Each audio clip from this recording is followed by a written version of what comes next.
Okay, we are live. We're giving it just a second to breathe, make sure this stream is steady for you guys.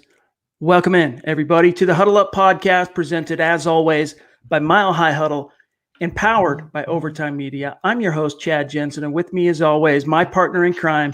You know him, you love him, still alive and kicking out there despite COVID-19 attacking the United States.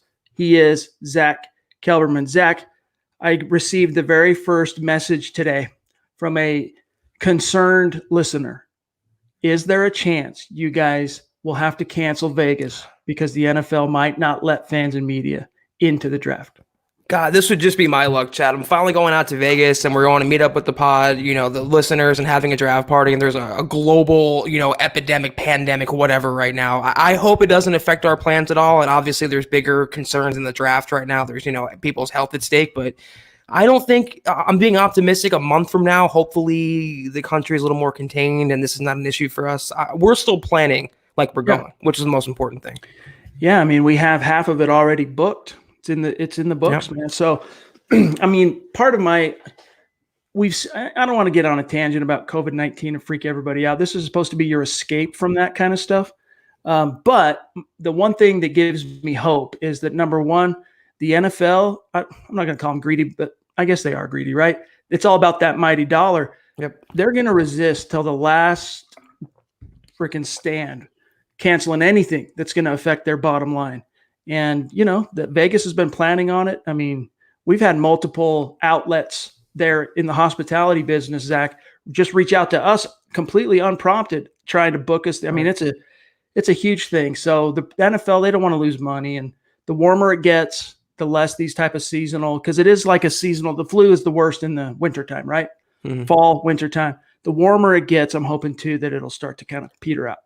Well, if anything, maybe they'll just have the draft with no people in the audience. Just the pecs up there and getting their jerseys, taking their picture, and then walking off the stage. We'll have to see what happens. The NBA is starting to play games, it was announced tonight, without fans in the stands, which is weird and creepy to me. That's a whole other story. But, I'm optimistic with you. Like, people don't realize, and we're not going to make this a coronavirus podcast tonight. People don't realize the flu every year annually is more deadly. The mortality rate, relatively speaking, is higher, yet people are freaking out. If you just wash your hands and you maintain just common sense hygiene, I think you can avoid it. But we have to obviously monitor, Chad, as the days go on. Yeah, the good news is, China has already contained it. The growth rate is going down now. And same with South Korea. So, it's still kind of growing in certain places that are just really getting exposed to it. But let's just hope we can all be smart about our hygiene, washing our hands more, maybe be a little bit more conscious about running into big social situations if you don't have to, things like that, and hope for the best. Hope that the WHO and the professionals at the CDC and the government are doing the right thing. So this is an escape for us, and it's an escape for you. We came here to talk football. In fact, the only reason I brought up the COVID-19 thing to open the show is I just want to ease everybody's concerns at this point. The NFL, there have been murmurings that they're considering possibly doing that for the draft, keeping out fans, keeping out media. But right now, it's very much just in the could happen kind of bucket, okay? And there's still almost 2 months, 6 weeks basically till the draft. So a lot could happen between now and then. There's nothing to dictate that they need to make a decision today. So I think they're going to let this go, Zach, a little bit closer to the deadline. As long as you got a couple weeks notice, I think they'll be okay. There's no reason to slam the door today, and they got time to wait and see how it goes. But what we're going to talk about here today, and by the way, welcome into everybody that's been hanging out in the room: King Stacy, Jeff Bailey, Black Knight 232, Axe Jones, Noble Young. It's good to see all of you. Justin, tonight we want to talk about not a lot happening in terms of exciting news as it relates to your Denver Broncos. There are a few nuggets. One of them includes a new report connecting Amari Cooper to the Denver Broncos, and we're going to talk about that. But first, just a couple of quick matters of business, you guys. Make sure you're following the show on Twitter right here, as you can see on the screen, at Huddle Up Pod. It is the best way for you to keep your finger on the pulse of what's happening with this show in real time. And also, you want to stay up to date on everything that's happening with your Denver Broncos in real time, breaking news, analysis, NFL draft, the whole 9 yards. Make sure you're following the mothership, as it were, at Mile High Huddle on Twitter as well. And, Zach, I think we would be remiss to not do this. I'm going to remind everybody to head on over to huddleuppod.com to check out the merch store. Zach has recently added a new product, and it's been a hot seller going off the shelf today. When did you debut it? Last night? Yeah, it was literally last night. We put it up on the store officially. We already got a couple orders on it, and yeah, I mean it's rolling out there. So I'm going to show you guys really quick. You got the so far this blue hoodie and this hat have been the number one bestseller, followed by this blue shirt. But this tank top is rising up the charts already today. Multiple orders, and then of course a bunch of stuff, men and women. So check that out when you get some time. Just another organic way to support the Huddle Up podcast and Mile High Huddle and what we're doing, bringing you this content on the daily. All right, Zach. So let me bring up. So first of all, we had one of our former colleagues at 24/7 Sports, Patrick Walker, now with CBS Sports, kind of spitball, crystal ball guesswork that the Broncos might be interested in Amari Cooper if he were to hit the market, right? This was, I don't know, a month ago, maybe a couple weeks. Well, Troy Rank of Denver 7, we basically said we'll take it seriously if we hear it from someone that's actually plugged into the building at Dove Valley, right? And Troy Rank is one of those guys. He reported yesterday on Twitter that if Amari Cooper does end up hitting the market, and I'll let you kind of explain what the lay of that land looks like, Zach, that the Broncos would be interested. Now, the big fly in the ointment, though, obviously, is that all signs point to the Cowboys, who have about $74 million in cap space, finding a way to get that deal done. What have you heard? The same as what you've heard, Chad. They are working diligently right now, feverishly, to get him locked up before the franchise tag deadline, which was moved to Monday, right before the legal tampering window opens. And if all else fails, we'll just tag Dak Prescott. But the one guy getting a big contract in Dallas, I believe, and all the tea leaves suggest, it will be Amari Cooper. Potentially got $20 million a year, maybe a little less, but he's going to reset the entire receiver market. And even if he was cheaper, though, I just don't see him as a fit in Denver. I don't think he's what the Broncos need. He's a great wide receiver, the best route runner in the entire NFL as far as I'm concerned. He's just not the speed demon type. He has some drop issues with drops. He has some injury history, even though he battled through 3 different lower leg injuries last year. He's expensive, just not what the Broncos need to invest in when they already have Courtland Sutton on the outside. And not going to even get that chance. As far as I know, he's not going to hit the open market. He will stay in Dallas long term. They did not surrender a 2018 first round draft pick to rent the guy for a year and a half. He's a long-term plan in Dallas. One of our colleagues, Mike Fisher, good friend of mine, who covers the Cowboys for SI, I talked to him about it today.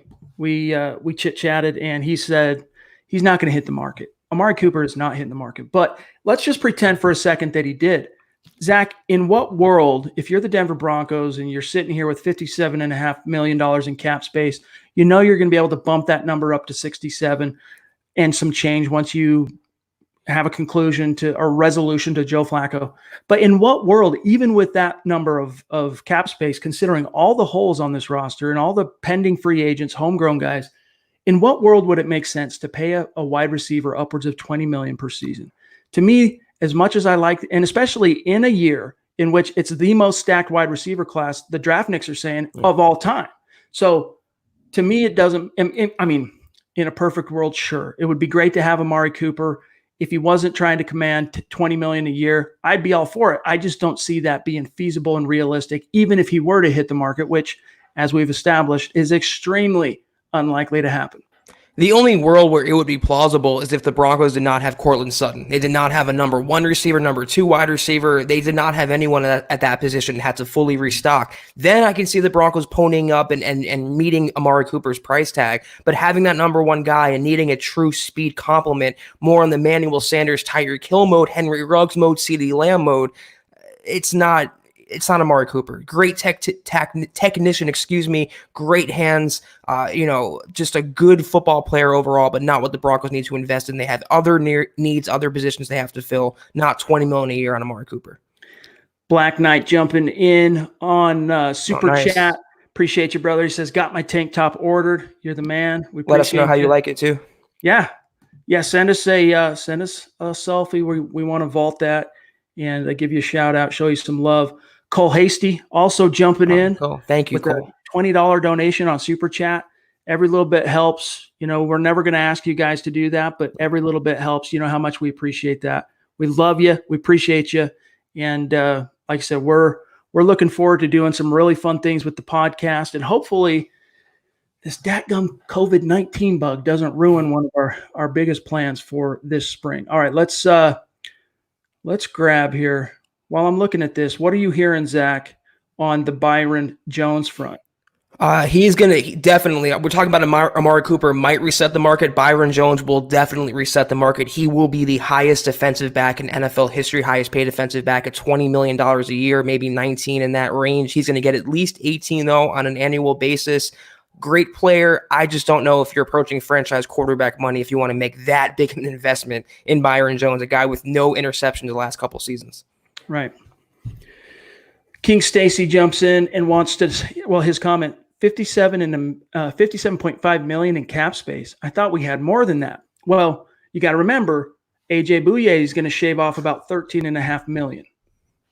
So, that's a serious chunk, right, Zach?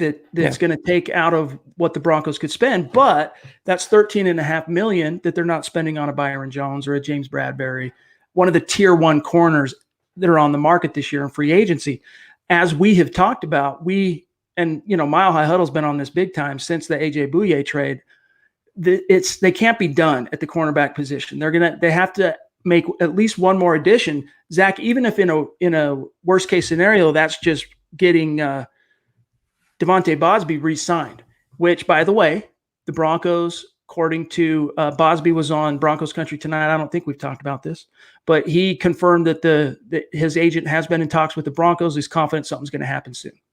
Yeah, I mean, there's many different ways the Broncos can clear more cap. This number is just a placeholder. They can get rid of still Todd Davis for $5 million, Jeff Hireman $4 million. Flacco will take up he'll provide the Broncos some salary cap relief. That number will fluctuate and will work in the Broncos' favor, but they have to also take care of their homegrown guys first, and then they can explore the open market from there. So Justin Simmons, Derek Wolfe, Devontae Bosby, maybe Connor McGovern, work from the inside out and then use whatever's left over to add a DJ Reader, to add an Amukamara. They're not done spending. I just think that spending will be allocated to the guys in the building first and everyone else second. Johnny Blaze says, Jonathan Joseph to Denver? How old is Jonathan Joseph now? He's 150. He's definitely in his 30s. Would you want to see that? I mean, in his own scheme, I think he could excel in Fangio's system if he were in his prime or even on the downside of his prime. But he's getting a little old, long in the tooth, Zach. I'm not sure. I mean, if we're going to go with a guy that's a little bit longer in the tooth, if you're the Denver Broncos, either get Chris Harris Jr. re-signed or get Prince Amukamara. What I like about Joseph is the obvious connection of Bouye and Kareem Jackson from his days with the Texans. The Broncos can literally bring the whole band back together and talk about continuity. I tweeted it's a possibility. I just don't think it's all that likely. He's going to want probably, 9-10 a year for a 1-year prove-a-deal contract. He's 35, King Stacy says in the comments. I believe he's 35, at least 36, whatever in that range. He's old. He's not the long-term solution in Denver. Just like Chad said, I'd rather give that money to Amukamara. He can step right in. He knows the system. He can sign right now. And I think he would come a little cheaper than what Joseph is going to bring on the open market. All right. The comment stream is moving fast tonight. I love it. Robert wants to know, on YouTube, what round should the Broncos go after interior O-line and offensive tackle? If it's up to me, you guys have heard me say this now, I'll climb up on my soapbox. The Broncos wait till round 2 to grab a wide receiver because it is such a deep class. You probably can afford to. You might still have a chance at a guy like a Denzel Mims, Jalen Reagor, round 2.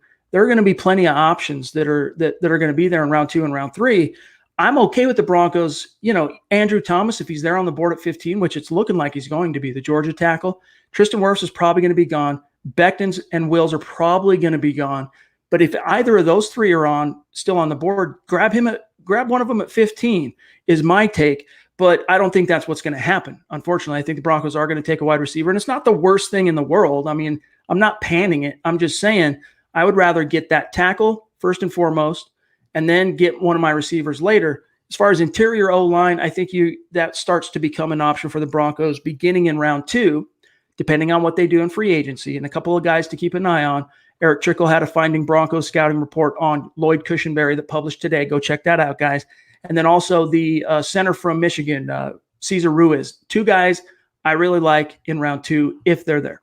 Yeah, Chad, I'm in lockstep with you about that. If the Broncos go receiver in round 1, it has to be offensive line in round 2 or vice versa. They got to devote what they did last year. They had the right approach with Dalton Risner, taking that blue chip premium guy in the early rounds and not waiting till the 6th or 7th round like a few years ago. You have to get the guys when you can. They're going to need maybe a new starting center, a new starting guard for Leary, some backups for Bowles and Juwan James. They need a lot of help on the O-line, and they cannot wait. I'm with you, though. If some of the receivers are gone and Wirfs is on the board, I'm probably taking him because that position's just more important. It all depends on how the board breaks. I just don't want the Broncos to wait too long to find that help for Drew Lock on the O-line. Jonathan, how do we say your name? Sidibaka? I apologize, my friend, if I did butcher your last name, but you've been so consistent on Super Chat, supporting the cause, supporting the show. We love you.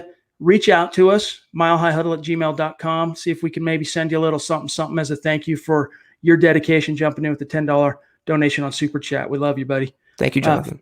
Philip on YouTube. Philip Merrill says, would it be stupid to get Prince and Jones cheap and then draft a corner or 2 to be great vet presence? You can't get Jones cheap, Zach. I mean, yeah, I mean, even if you sign Prince Amukamara, you've got AJ Bouye, Amukamara, and Bryce Callahan. Okay, you have 3 viable starters, at cornerback, 3 guys. That doesn't mean that it doesn't preclude you from still going corner in the draft, because there are some interesting, it's a pretty solid class this year for corners. So I would be all about that. And yeah, they would serve as that veteran presence.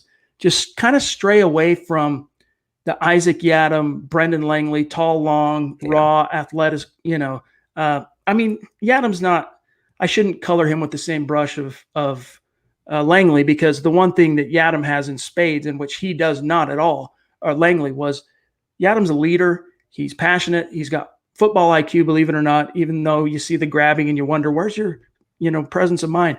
But I want him to find, and I think they will with Fangio as a much more featured and prominent part of the draft process, quintessential Fangio corners. Yeah, obviously the Broncos need cornerback help, but they traded for Boye, and if they sign Prince Amukamara and sign Byron Jones and draft 2 corners, they don't need 5 new cornerbacks. They're not that, poorly off right now. Jones is not going to come cheap, and right now the Boye trade was an admission that Byron Jones is too pricey for the Broncos' interest this offseason. He is out of their range. They did not want to devote that money. They still got a number 1 corner, former Pro Bowl guy for a fraction of the cost. They might sign Amukamara as depth. Chad and I both endorse that move, and they're going to draft someone for depth purposes. They are not going to go all in to that extent, though, for Jones and Amukamara. I can see Amukamara happening. Definitely not Byron Jones. Stu McPeak, one of our number 1 superstars on Super Chat, jumps in with a $20 donation. We love you, Stu. Thank you, Stu.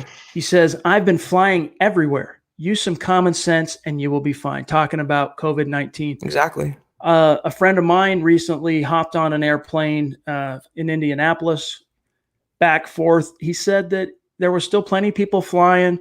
You just got to be smart about what you touch. Don't touch your eyes. Don't touch your mouth. Don't touch your nose. As long as you're washing your hands regularly and you're being cognizant of what you touch, you're going to mitigate a lot of the risk. And don't freak out. Again, this is not a coronavirus pod tonight, but don't freak out if you have like a runny nose or some seasonal allergies. Those are all normal, and you wouldn't be freaking out about it if there wasn't an epidemic right now. If there's a dry cough and you feel totally systemically weak and tired, that's probably it. But don't freak out. Like Stu said, wash your hands. Don't touch your face. You'll be fine. Miller707 Champ on YouTube wants to know, is it realistically possible to get Byron Jones, DJ Reader, and Corey Littleton in free agency, then get Ruggs, Jeff Gladney, the corner from TCU, and the center from Michigan, Ruiz, in the draft? That would be a dream offseason, Champ. It really would be. On the free agency side of that, I think you'd have to – best case scenario is the Broncos might be able to get 2 of those guys. Yeah. They're not going to go pay top dollar for Byron Jones when they just landed AJ Bouye, though. They will add another corner, Zach, but it's going to be a second – third-tier caliber corner, but one who is definitely starting caliber, just not top of the market. And the top of the market guys right now there's basically 3 vying for that spot. Byron Jones, Chris Harris, and James Bradbury. I mean, Broncos fans right now should forget about Byron Jones. He's probably going to go to the Eagles, the Jets, the Giants, teams with salary cap space and enough money to meet his demands, which could be, again, $20 million a year, new historic contract for cornerbacks. DJ Reader is a definite possibility depending on what the Broncos do with Derek Wolfe. Corey Littleton, though, one of my favorite targets of the offseason. I hope he doesn't price himself out of the Broncos range either. Depends what Elway wants to do with that position. I hope they explore it. But among the three, Reader is the most likely player to come to Denver. Count out Byron Jones right now. Brent, you must have a crystal ball, dude, because that was literally the one piece of swag we've been working on today. He wants to know when we're going to have an orange men's thong in our merch store. It's coming, dog. Okay, it's coming. MHH style. Watch. All right, Joe wants to know, so are we going to re-sign Wolfe? I still think it's going to happen, to be honest with you. He's being realistic, Wolfe. His last public comment on, I think it was on KOA on Broncos Country Tonight, if I'm not mistaken, with Benjamin Albright and Ryan, what's his last name? I just spaced his last name. Edwards, thank you. He said basically that it looks like there have been talks, and like there were reports coming out of the combine that there was positive conversation between the Broncos and Wolfe's camp. Wolfe acknowledged that. He said, but it looks like they're going to first let me hit the market. And then he said something about, basically saying that they like me, they love me, but not at that price. So whatever he's asking for today, they're not exactly amenable to just hurry and get him signed up on that. They want him to have maybe a little bit of a reality check, see if they're not tripping, see if they're seeing this thing correctly. And, if he hits the open market, Zach, and finds offers about at or less than what the Broncos are currently willing to give him, then he'll come back and he'll sign in Denver. If it's something that blows it out of the water or is something he's seeking on the open market, it won't eliminate the Broncos as an option, but the Broncos would then have to come back to the table and say, yeah, we'll compete with that offer. One thing I love about Derek Wolfe so much, he's such a self-aware player. I mean, he really doesn't mince words. He doesn't beat around the bush. He realizes the NFL is a cutthroat business, and he openly talks about his negotiations with the Broncos contracts and stuff like that. He pretty much said his value of himself doesn't align with what the Broncos think he's worth. And he's pretty much said, listen, go out there, see if you can get a big deal in the open market. If you can, great. If not, come back and talk to us. It just seems like they don't want to break the bank on Derek Wolfe, which is the right call for a guy pushing 30, hitting that stage in his career, injury-prone guy. He's not I don't think a super long-term answer at defensive end. I think it's definitely likely, if not probable, he resigns. I think he just might have to not take a haircut, but maybe sit in the barber's chair a little longer than he wants to, Chad. Just a little off the top. No big deal. Yeah, exactly.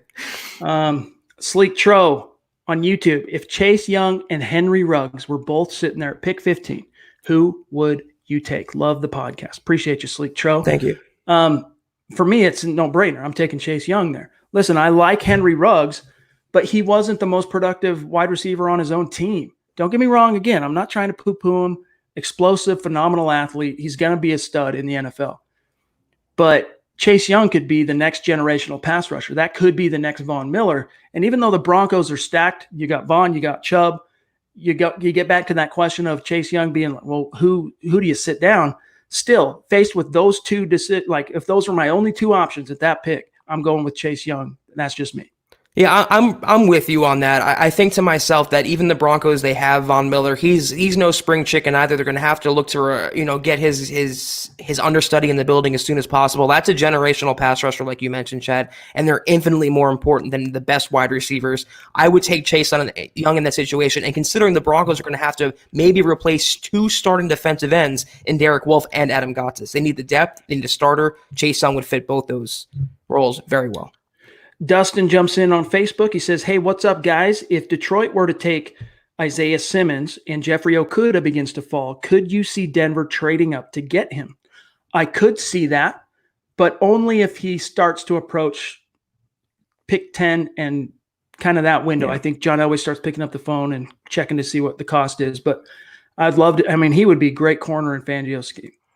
I would not at all sell the farm for Okudah when the Broncos, they brought in Boye. They're going to bring in probably Mukamar, another cornerback. I would move up a few spots for the guy, but I would not give up my third-round picks and maybe next year's pick. I mean, he's good, but Simmons is the only guy in this draft class I would move into the top 10 for and potentially sacrifice and mortgage the future for that type of prospect. On YouTube, Rex Harrison says, I finally caught you live. Well, welcome, Nice. dog. Welcome to the manger.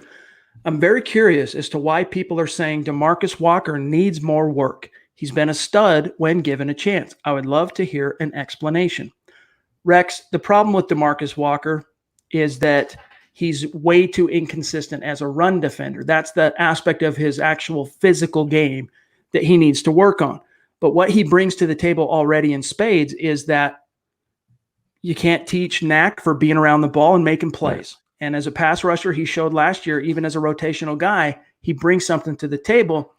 But there does appear to be, Zach, from behind closed doors, some kind of a maturity issue going on there, or an entitlement issue that has seen him clashed with now 2 different coaching staffs. Right. He was basically put in the doghouse last year, even after he was, what was it? Halfway through the season, he was number 2 on the team in sacks, and he was rendered a healthy scratch. Do we know exactly what he did? We don't. And even if I did, I don't know it would be appropriate to tell everybody. But he did something to upset the apple cart. And once you get, remember, this guy's Twitter handle is Living Legend, Zach. So, he just needs to, this is potentially his last year in Denver. There's a contract year. If he wants to get paid, if he wants to have that big second contract, he just needs to fall in line, do what his D-line coach, and it's probably Bill Collar that he's getting in the doghouse with. That's just me speculating. That's not me passing on any insider info. But Bill Collar dictates what the rotation on the D-line is more often than not. So if he can just kind of man up in a sense and just focus on the task at hand, and he gets more snaps as a first and second down run stuffer, maybe it'll come. But Zach, to me, he's probably going to end up being a traditional 4-3 defensive end, that really only has an impact on passing downs.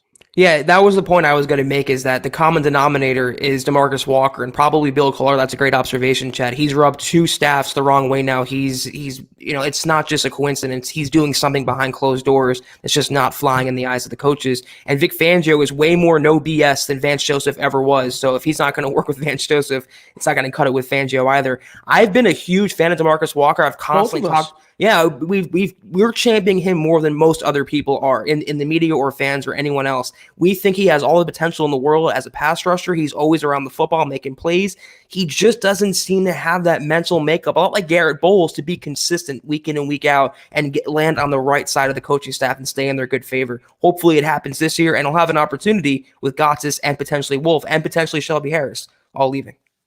Damian Clark Warren jumps in with a $20 donation on Super Chat. Wow. Thank you, Damian. Sorry, I'm just getting back into the groove. MHH, follow you fellas on Twitter. And Zach, I'll do better on the questions. What's he talking about? I don't know. You do great on the questions, though. We appreciate anything you want to ask. Absolutely. Appreciate the donation. Thank you. Let's see what else we got here. Jody wants to know on Facebook, Zach, wouldn't protecting Locke be helping him? In other words, getting him that left tackle, that's also helping Locke, wouldn't it be? That was the point I was making, is like, I've been saying that it doesn't matter who his receivers are if he's going to be on his back every single down because he's getting harassed by opposing defenses. It's just as important the Broncos lock down his edge protection with behind Bowles and Juwan James, and also the interior with Leary and potentially McGovern leaving. Absolutely. It's just as important, if not more important, getting him behind a fortified front 5. Fronty Pro 4X on YouTube. Been a fan of the channel for a while now. Thank you. And I may be a bit off topic here, but why do you all continue to say Drew Lock is the franchise QB for Denver when he's only played 5 games? Relax, guys.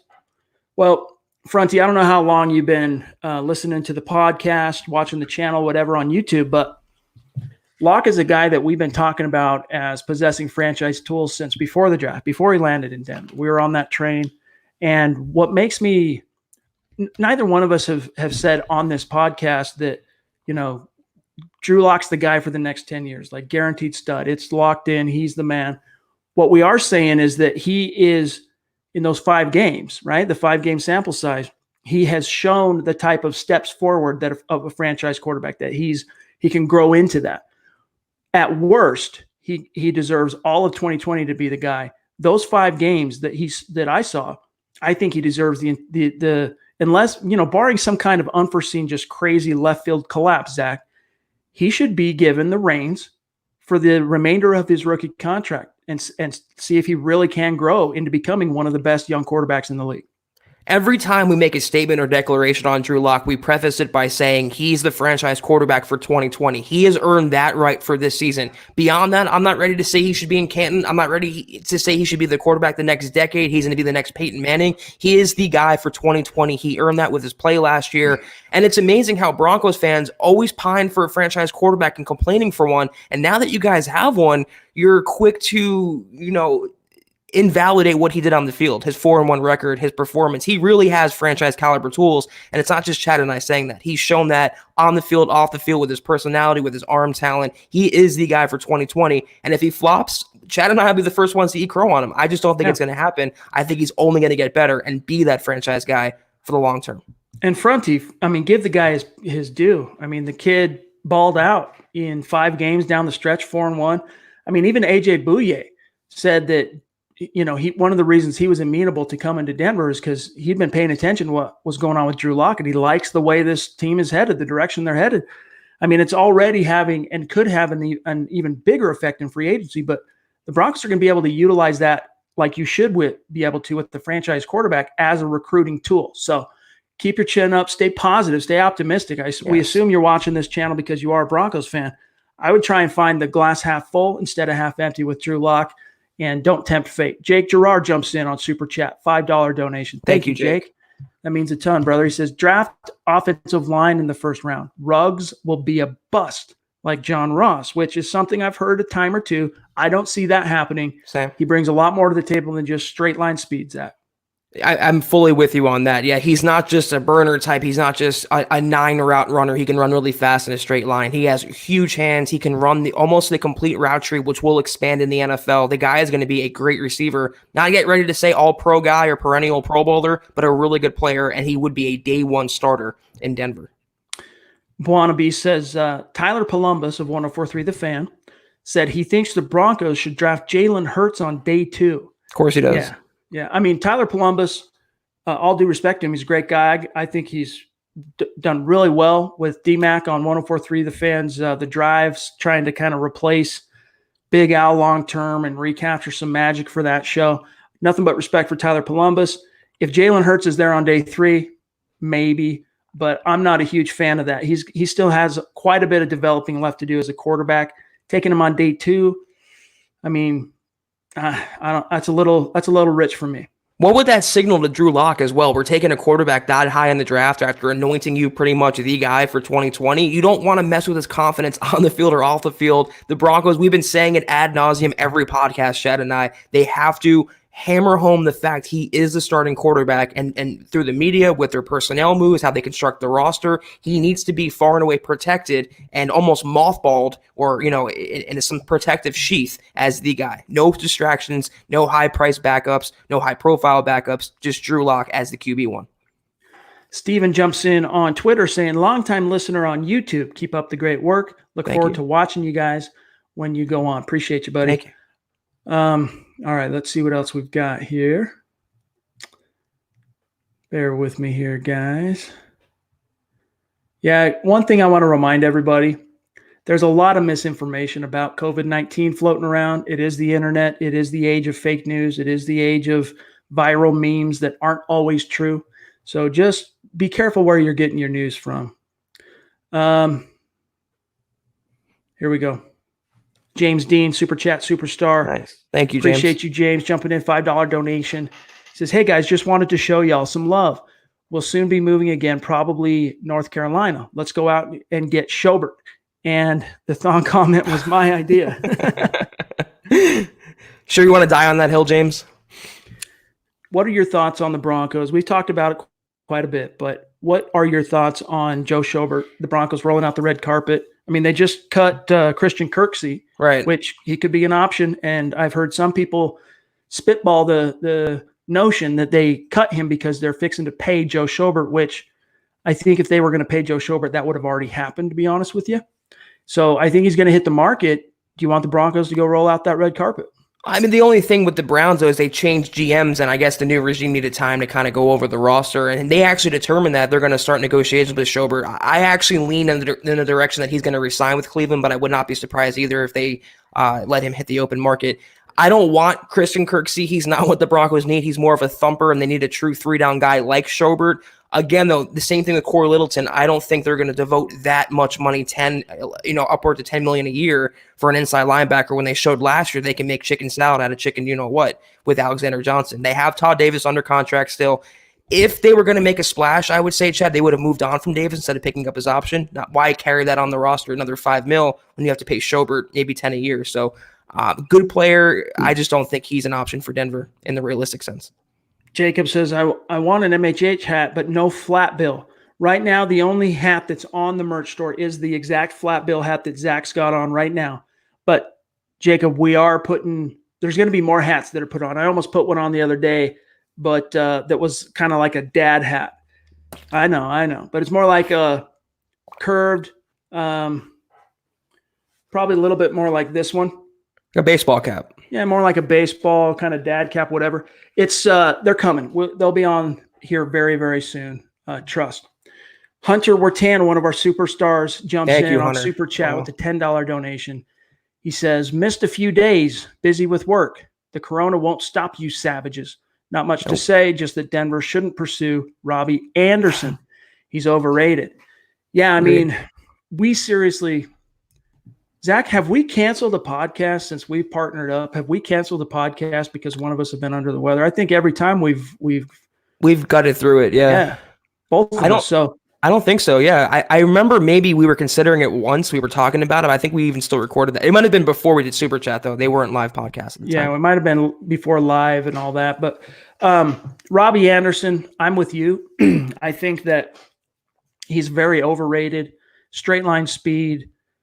I mean, it's not that I wouldn't want to see him in Denver, like without exception, but it would have to be at the right price. Like I'm not going out and paying through the nose for a guy that is good at, 9 routes and deep post. Like he's got to be able to bring more to the table. And if he can't, then he's got to take a more reasonable contract.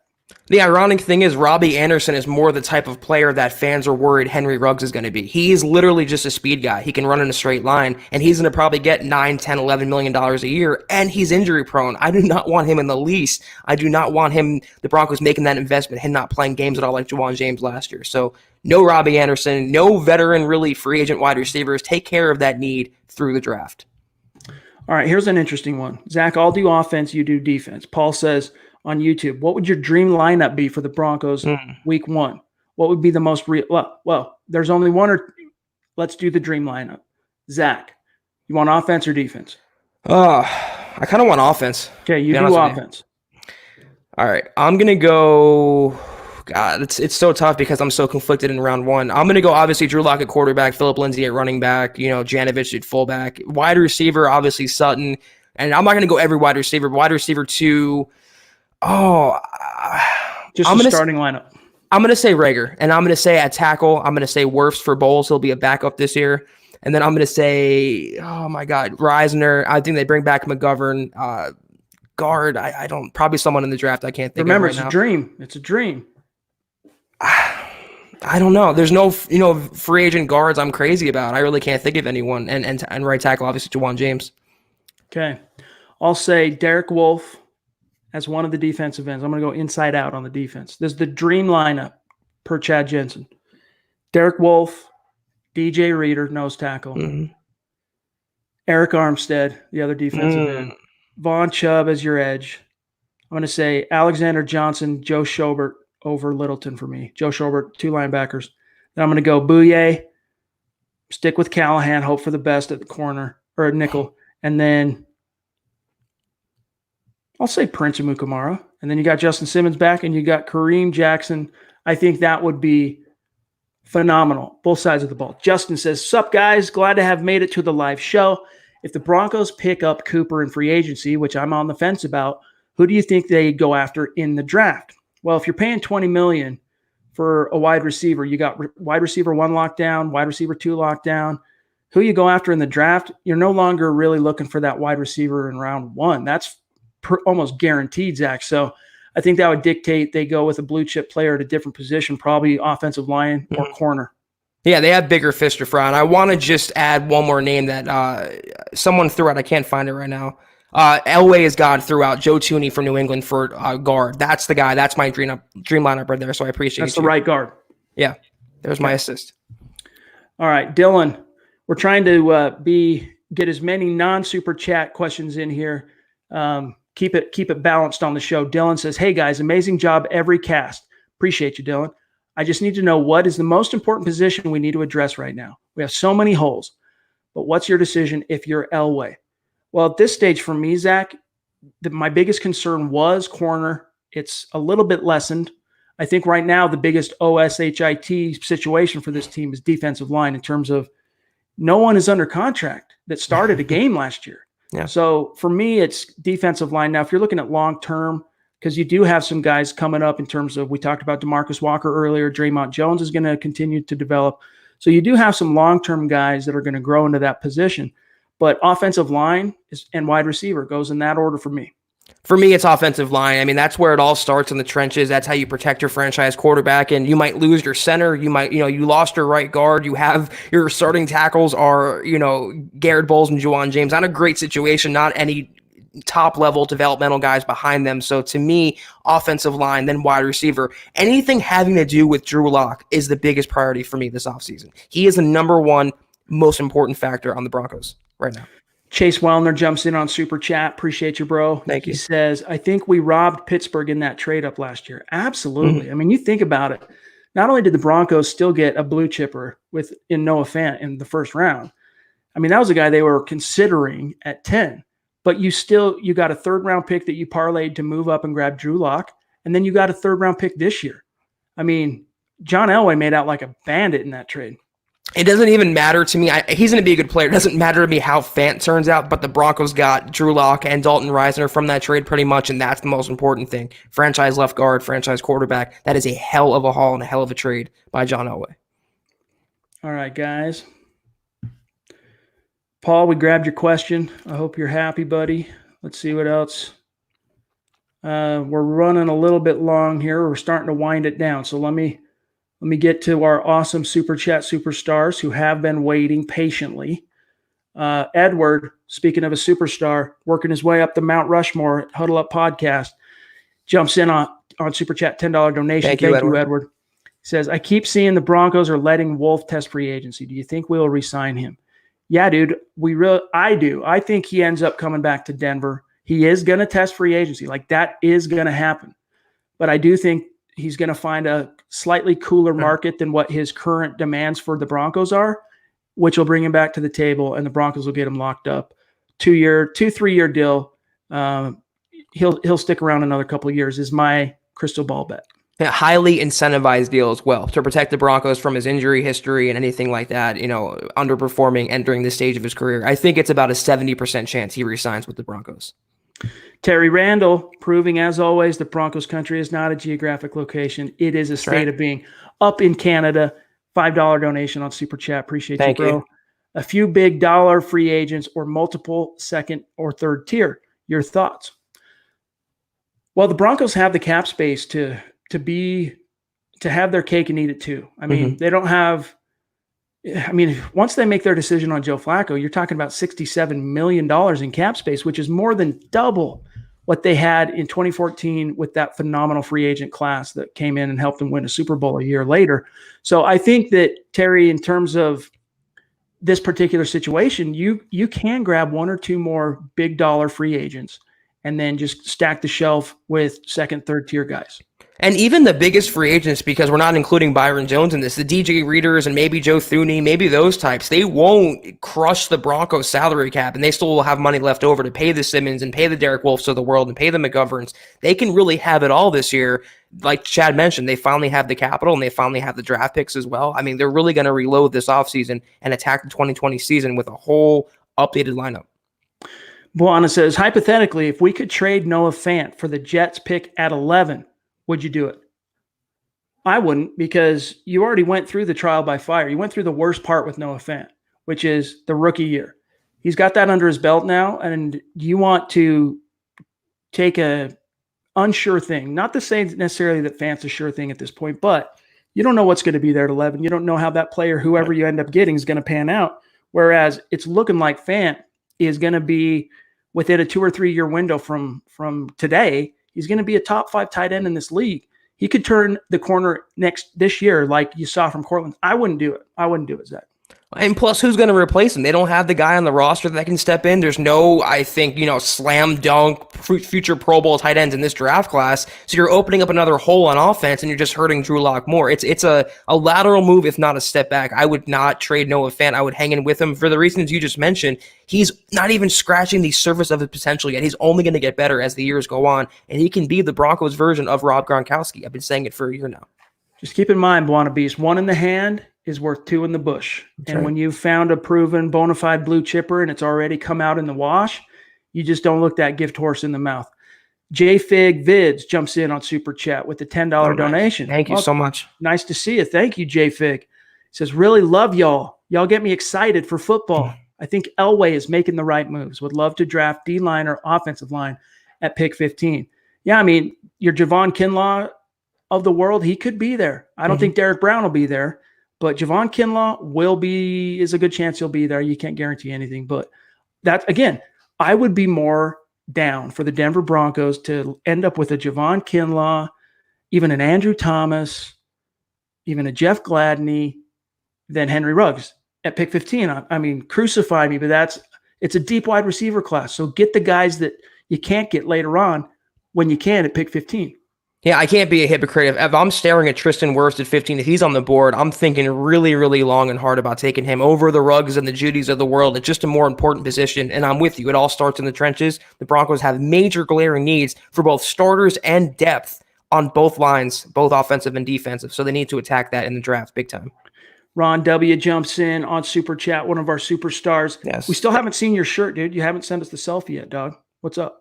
He says, hey, do you think Taylor Gabriel is an option? And for those of you who missed it, the Chicago Bears did release Taylor Gabriel at the same time that they did Prince Amukamara.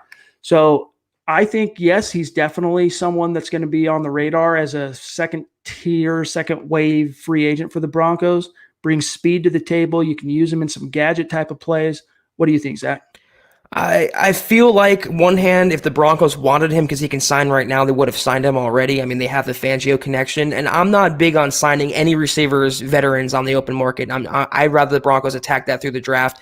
If I had my druthers, I'd take a chance on Randall Cobb over Taylor Gabriel, but Gabriel I'm willing to take on for a very, very short-term, low-money deal if he comes along for that price, just for depth, just to have another guy on the roster that can take the top off defenses. Justin jumps in on Super Chat.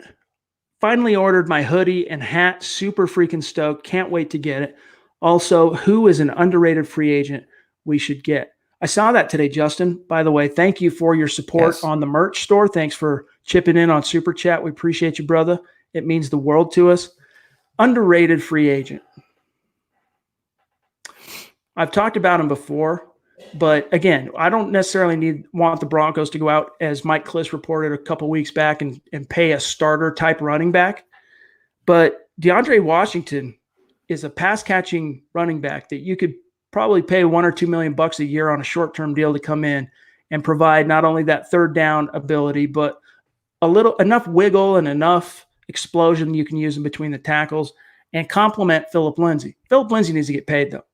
That's a good call, Chad. I'm going to go with Ted Karras from the Patriots. He's a center who's hitting the open market this year with Andrews. He's dealing with blood clots. And we all talk about Joe Thuney being the big-time ticket free agent there, and he really is. He's a great player. But Ted Karras would grade it out as a top 20 center, according to Pro Football Focus last year. He would obviously step in right away and replace Connor McGovern, probably do a better job than him in pass protection.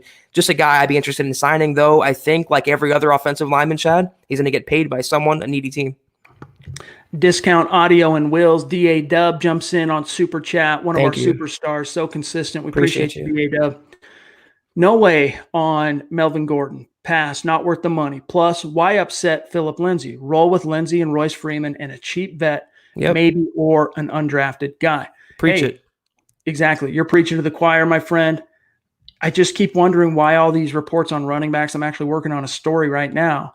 You guys check that out probably within about a half an hour after the podcast ends, on why are the Broncos sending up these smoke signals. What kind of message are you sending? Mixed signals to Philip Lindsay, Zach. End of the season, Elway's like, yeah, we're going to consider giving him an extension. Next thing that comes out is Mike Kliss talking about them signing a starter type. Then you see Lindsay out at a basketball game with Vic Fangio. It's like they're either just putting this out there to camouflage what their true intentions are, or they're just sending the wrong signals to Philip Lindsay. Or maybe they have true apprehension about his pass catching ability. Maybe that wrist injury. Maybe they think he's just not cut out for it, his size and his stature. I don't know why they're messing around, but I don't want any free agent running back. I'd rather just devote that net need to the draft, pick up a cheap guy in the middle rounds, undrafted free agent. You have Royce Freeman. You can do much worse than having that threesome in the backfield. James jumps back in on Super Chat. Appreciate you, James. He says, it's not draft talk, but I want to know, do you see the Broncos playing more aggressively in games this year? These past few years have killed me. Yeah, I mean, big part of that last year was the growing pains of a first-year coordinator, Zach, on the offensive side. That guy's been jettisoned, and you're getting a proven veteran coordinator in Pat Shermer. I almost spaced his name. I was thinking of the quarterbacks coach, Mike Shula. Anyway, you've got two proven guys, though, that aren't just proven in the sense that they've been in the NFL and they've had success, but they are also significantly more aggressively inclined. And you've got the quarterback piece that allows you to be a little bit more aggressive. You know, I think you'll see a different kind of complexion to the offense in 2020. And by the way, before I serve it over, Vic Fangio showed a massive streak for being an aggressive head coach as a defensive guy at different times in the season, and is fond of bringing that up to media, you know, talking about how, hey, you know, everyone tries to give me grief because I'm a defensive guy, but I made a lot of aggressive decisions, fourth downs, you know, long field goals, things like going for it instead of kneeling on it in the Chargers game, throwing the bomb to Cortland Sutton, etc. That was the word I was going to use, was aggressive. That's the main difference between the Broncos offense this year and the Broncos offense we last saw with a healthy Peyton Manning in 2014 or in parts of 2015. Just a confident, more aggressive attack, vertical attack, not horizontal. You have a more experienced play caller, you have a more experienced quarterback coach. It's just going to run a lot more smoother, and I think you'll see a better offensive production on the stat sheet as a result. Mehmet wants to know, did you guys see the conversation Will Parks had with a fan in Broncos Everything's IG page? I want your opinion. I didn't, dude. What did we miss? Did you see? You know what he's talking about, Zach? Because I don't know what I missed. The last thing I saw was that he wants to come back to Denver, but they haven't reached out to him yet, and that's not totally surprising to me, if that's what you're referring to. Yeah, I'm not sure exactly. If you want to, we still got just a little bit of time left. If you want to try and give us a little bit more context on that, we're happy to address it. All right, let's grab these last couple super chats, and then we will get out of here for tonight. Bradley jumps in on super chat with the $2 donation. Thank you, Bradley. That means a ton to us, my friend. He says, can you guys talk about how Elway prepares for the draft? Well, not a lot is shared about how the Broncos specifically prepare for the draft. The one thing we do know about Elway, though, as it relates to the draft, is he doesn't want to go into a draft without having his primary roster holes filled, or at least modestly filled. So the point being, they go into free agency first, even though teams would prefer to have the draft then free agency, as Vic Fangio talked about at the Combine. It's not the way it works. Free agency first, then the draft. So John Elway, it's always been his priority, and I'm sure this was something he learned from Brian Zanders, the GM that kind of showed him the ropes when he was first brought on as VP of football operations, that you got to try and fill as many of your roster holes as possible in free agency so that when you get to the draft, you're a lot less likely, there's a lot less risk for you to cave to reaching for need, basically, right? The other thing, Zach, to speak to what Bradley's asking, is we know one thing has changed significantly for John Elway over the last 3 years when it comes to scouting the draft. And that is this new philosophy of finding prospects whose intangibles, leadership, football IQ, passion, competitiveness, all those things are on the same level as their physical traits and their athletic gifts. Because, I mean, look at what the 2018 class, the 2019 class followed suit. And I think you'll see him back to back, that same type of approach in 2020. That's really well said. I just want to add on to that. The way Elway operates is that he's very aggressive in the first round, any round of the draft. He's always on the phone. He's always looking to see what it costs to move up, what it costs to get a certain player. And he has shown a proclivity to get his guy when he targets him. So that's how he's going to approach the draft in the first round to the 7th round, always looking to see if he can get the guy he wants, how the board is shaking out, the teams around him, what they're doing, what they're thinking. He's very active. And I think that's a good sign of a really good general manager. Damien jumps back in on Super Chat. Appreciate you, Damien. Thank you, Damien. What is Littleton's asking price, and what about Purcell? I can pull up here. Let me go Corey Littleton, Spot Track. Well, I'll tell you what, if Spot Track has a market value listed. I haven't heard a specific number that Littleton's after at this stage. So let me at least kind of put us in the right direction here and see what it says here on Spot Track. You got to figure at least 9 a year. I have to figure. Schaubert's projected to get 10. All right, here's what Spot Track has as Littleton's market value: 4 years, 48, basically 49 million. So average salary of 12.2 million. So that's a pretty penny, don't you think, Damien? And as much as I like him, is he worth 12.2 million in Vic Fangio's scheme? Zach, I don't know. Yeah, that's what they would give DJ Reader, and I think Reader is a well more accomplished player than Littleton. I love the guy, but 12 a year for an inside linebacker when the Broncos, skewed that position multiple times last offseason. I just don't think it's a possibility. I remember when they gave Brandon Marshall $8 million a year, and I was like, dang. Yeah, that's a good point. You're going up another 50% over that for Littleton, and Littleton didn't even really become a factor with the Rams until these last 2 seasons. So with Wade. Yeah, right. Edward Keating jumps back in, one of our Super Chat superstars. Appreciate you, Edward. You know we love you. He says, who do you think will have more sacks this year, Chubb or Miller? That's a dang good question. I'm going to go ahead and say Bradley Chubb. And that's me going out on a limb a little bit, Zach, because we don't know exactly what kind of shape he's going to come back. It's going to take him a little time once he starts playing again to get back from that knee. But I think you're going to kind of see an Adrian Peterson effect from him. Football was taken away. People doubted him. He still has a chip on his shoulder because he didn't get a Pro Bowl nod his rookie year, even though he had 12 sacks. And he's going to be motivated to ball out, Zach. So, and then, seeing the trajectory Vaughn was on, he had a career low year. I'm going to go with Chubb. I can see that, and in some ways, Bradley Chubb is a better player than Von Miller in certain aspects. I just think Vaughn is going to have a truly resurgent year in Vic Fangio, in the second year with Vic Fangio. He's already eyeing his second contract, his next, probably last major, massive deal. And I just think coming off a disappointing year, he's heard all the criticism. He still has a big ego, Von Miller. He's still very talented. He showed at the end of last year that he still has very much gas left in the tank. I predict him to have, a true Von Miller season this season, 15 sacks, 16 sacks, the Von that we all know. And Bradley Chubb, though, not too far behind, 12, 13 sacks. It's going to be a dynamic duo to watch again. All right, guys. If we didn't get to your question tonight, save it. Tomorrow night is the Mile High Mailbag, our favorite episode of the entire week. And we'll just go crazy and get as many questions as possible. So have them locked and loaded, ready to go. And we'll look forward to answering those tomorrow night. But that's got to do it for today's episode of the Huddle Up Podcast. Thanks to each and every one of you for joining us on YouTube, Facebook, Periscope. Appreciate you contributing to the conversation. Of course, a mile high salute to our Super Chat superstars who've chipped in today. We'll be shouting you out on Twitter after the show, so look for that. We appreciate you guys.